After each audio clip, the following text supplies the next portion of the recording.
APR का पूरा नाम है एनुअल परसेंटेज रेट।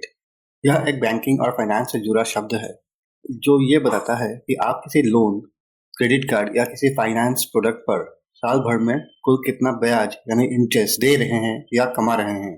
सरल भाषा में कहा जाए तो अगर आप बैंक से कोई लोन लेते हैं तो उस पर बैंक आपसे एक साल में जितना ब्याज यानी इंटरेस्ट लेगा उसे एपीआर कहा जाता है। इसमें सिर्फ इंटरेस्ट ही नहीं बल्कि लोन से जुड़ी दूसरी फीस और चार्जेस भी शामिल होते हैं। इसी तरह अगर आप बैंक में निवेश करते हैं तो उसमें जो रिटर्न मिलेगा उसका भी सालाना प्रतिशत एपीआर में ही बताया जाता है। एपीआर का इस्तेमाल मुख्य रूप से 3 जगहों पर होती है। जैसे अगर हम होम लोन, पर्सनल लोन या एजुकेशन लोन लेते हैं तब एपीआर का इस्तेमाल करके ब्याज वसूला जाता है। उदाहरण के तौर पर अगर आप 1 लाख का पर्सनल लोन लेते हैं और बैंक का एपीआर 12% है तो इसका मतलब है बैंक आपसे सालाना 12% की दर से इंटरेस्ट वसूलेगा यानी ब्याज वसूलेगा। क्रेडिट कार्ड पर भी एपीआर का इस्तेमाल किया जाता है। क्रेडिट कार्ड से की गई खरीदारी पर अगर समय पर पेमेंट ना किया जाए तो बैंक एक तय एपीआर के हिसाब से इंटरेस्ट लगाता है। एपीआर को इन्वेस्टमेंट और सेविंग्स प्रोडक्ट पर भी इस्तेमाल किया जाता है। जैसे जहां आपको इंटरेस्ट या रिटर्न मिलता है जैसे फिक्स डिपॉजिट,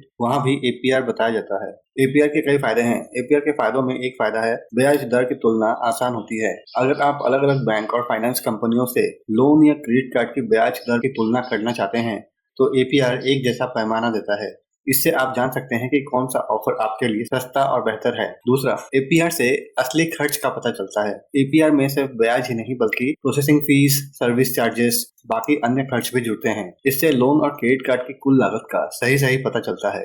एपीआर से आपको निवेश पर असली रिटर्न का अंदाजा भी मिलता है। अगर आप फिक्स डिपॉजिट या किसी इन्वेस्टमेंट प्लान में पैसा लगाते हैं तो एपीआर से पता चलता है कुल सालाना रिटर्न कितना मिलेगा। एपीआर से आप अपनी फाइनेंशियल प्लानिंग भी कर सकते हैं। एपीआर की जानकारी से आप अपनी ईएमआई, लोन चुकाने की प्लानिंग और निवेश का बेहतर निर्णय ले सकते हैं।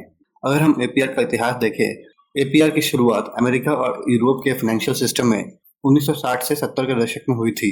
उस समय अलग अलग बैंक और कंपनियां ब्याज दरें अलग अलग तरीके से बताती थी, जिससे आम लोगों के लिए यह समझना मुश्किल था कि असल में कौन सा लोन सस्ता है। इसे सरल बनाने के लिए सरकारों ने यह नियम लागू किया कि सभी बैंक और फाइनेंस कंपनियां लोन की कुल लागत को सालाना प्रतिशत दर यानी एपीआर में ही बताए। धीरे धीरे दुनिया के बाकी देशों में भी इस सिस्टम को अपना लिया। आज भारत में भी आरबीआई के नियम के अनुसार बैंकों को एपीआर या एनुअलाइज्ड रिटर्न बताना अनिवार्य है ताकि ग्राहक को असली ब्याज का पता चल सके। अगर हम एपीआर के कुछ अन्य महत्वपूर्ण तथ्यों को देखें तो एपीआर फिक्स्ड और फ्लोटिंग दोनों ही हो सकता है। फिक्स्ड एपीआर में लोन या क्रेडिट कार्ड की ब्याज दर तय होती है और समय के साथ ये नहीं बदलती। फ्लोटिंग एपीआर में मार्केट रेट के हिसाब से ब्याज दर घटती है या बढ़ भी सकती है। क्रेडिट कार्ड एपीआर सबसे ज्यादा होता है। कई बार 24% से 48% तक सालाना ब्याज दर क्रेडिट कार्ड पर ली जाती है। एपीआर और इंटरेस्ट रेट में फर्क, ब्याज दर यानी इंटरेस्ट रेट सिर्फ ब्याज बताती है, जबकि एपीआर में ब्याज के साथ अन्य शुल्क यानी फीस भी शामिल होते हैं। इसलिए एपीआर ज्यादा सटीक होता है। एपीआर से हमें ईएमआई की कैलकुलेशन करने में भी काफी मदद मिलती है। एपीआर के हिसाब से आप ईएमआई कैलकुलेटर की मदद से पता कर सकते हैं कि हर महीने कितने किस्त यानी ईएमआई देनी होगी। तो हम कह सकते हैं कि एपीआर एक बहुत ही महत्वपूर्ण फाइनेंशियल टर्म है जो हमें किसी लोन, क्रेडिट कार्ड या निवेश यानी इन्वेस्टमेंट की असली सालाना लागत या रिटर्न का पता देता है। यह ग्राहकों को यानी कस्टमर्स को ट्रांसपेरेंसी देता है और सभी ऑफर्स की तुलना करना आसान बनाता है।